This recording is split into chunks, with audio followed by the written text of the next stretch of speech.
Yo, what's up? Welcome to the Source. Doing some night capping tonight. I'm capping out two games. First one is Knicks Celtics. Knicks coming off a heartbreaking loss to the Nets. I'm not going to say it's a game that they should have won, but I will say it's a game they definitely could have won. Celtics are actually playing right now. They're getting beat. I think they're down like 15 to the Sixers right now as I'm recording this. So, Knicks Celtics, let's cap this game out and see who we're going to bet. Welcome to the Source. Hey, get the source. The Source. The Source. Hey, get the source. So you already know the first step. I'm taking the analytics from the last 5 games, running it through the spreadsheet, and according to the numbers, sheet's saying the Knicks should be favored by 0.1 points. So I'm going to start this cap off as just a pick 'em. All right, let's talk injuries in the last 5 games. First, Celtics. Kemba Walker missed 1 game. Jaylen Brown also missed a game. We also have to mention that Evan Fournier isn't playing in this game.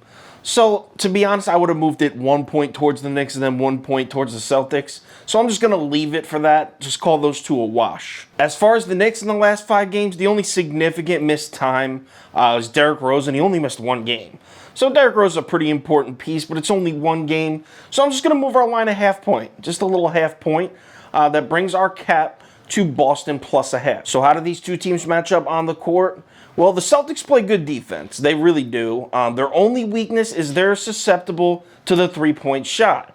So the question is, do the Knicks have the 3-point shooting to take advantage of that weakness? And I know what you're thinking. At first glance, you're like, no, the Knicks aren't a great 3-point shooting team. But hold up. The Knicks have been on the come up as far as 3-point shooting. Actually, the Knicks have moved into the top 10 for the season in 3-point shooting percentage.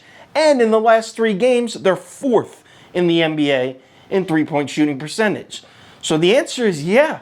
The Knicks do have the 3-point shooting to take advantage of that weakness in the Celtics defense. So I'm going to move our line from Boston plus a half a point up to Boston plus 1.5. Now let's look at the Knicks defense. Now, like the Celtics, the Knicks play very good defense.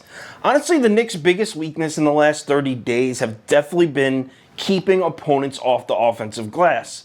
So we got to look at the Celtics to see if they have the pieces to take advantage of that weakness. And they do. They have Tristan Thompson, a great offensive rebounder. He averages over 3 offensive rebounds a game.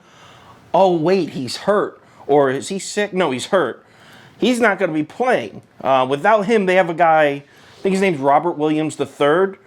He's got like long hair. He's a decent offensive rebounder, but not enough for me to call that a mismatch and move our line. So I'm leaving it right where it's at Boston plus 1.5. One last thing before I finish this cap. We got to talk rest days. The Celtics are playing right now. The Knicks had a day off. Now, the Celtics have 2 home games, so there's no travel, but it still is back-to-back games. So I'm not going to move it a whole 2 or 3 points, but I will move it 1 point.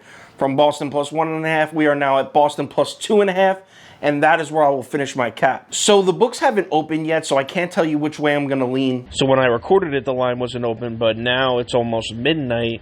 The lines are open, and it looks like they're open at Boston -3, which would put a heavy lean on the New York Knicks getting 3 points here. Quick look at the total spreadsheet saying only 190 points scored in this game, which is understandable to grinded out defenses. Be sure to check out tomorrow's episode of The Source. 3 p.m. Eastern time, I will finalize this pick, as well as finalize all my picks for the night in one video uploaded to YouTube, 3:30 p.m. Eastern time. I'll see you there.